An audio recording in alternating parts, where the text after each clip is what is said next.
Buongiorno e ben ritrovati con una nuova edizione del TG Flash di New Sicilia. In apertura un'inchiesta della Procura di Palermo su presunte tangenti negli appalti pubblici ha portato all'arresto di un dirigente della regione siciliana e all'iscrizione nel registro degli indagati del direttore generale del Policlinico di Messina, nominato appena una settimana fa. Secondo gli investigatori, il sistema corruttivo avrebbe favorito imprese vicine ad ambienti mafiosi in cambio di denaro e relazioni istituzionali utili ad agevolare lavori pubblici. Convinto di aver ucciso la compagna, ha chiamato il 112 per confessare il delitto. Quando però la polizia è intervenuta nell'abitazione di Ispica, la donna, una 46enne, era ancora viva, seppur in gravissime condizioni. La donna è stata trasportata d'urgenza in ospedale, mentre l'uomo è stato arrestato con l'accusa di tentato femminicidio.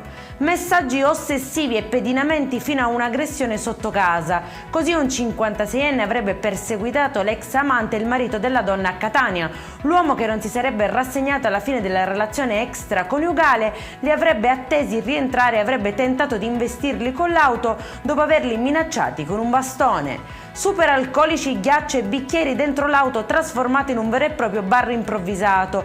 Così un venditore ambulante operava nel centro di Trapani, attirando soprattutto ragazzi minorenni. I finanzieri lo hanno sorpreso mentre preparava e vendeva un cocktail a un sedicenne senza chiedere alcun documento. Per lui sono scattate pesanti sanzioni e il sequestro degli alcolici. E in chiusura arrestato a Carini, nel palermitano, il latitante dei tetti, un 27enne che da mesi si sottraeva alla cattura dopo essere evaso da una comunità. I carabinieri lo hanno rintracciato in un immobile disabitato dove ha tentato un ultimo stratagemma nascondendosi sotto un letto. Il giovane è stato bloccato e trasferito in carcere, ponendo fine alla sua fuga. Per questa edizione è tutto, prossimo appuntamento alle 19:30. Buona giornata.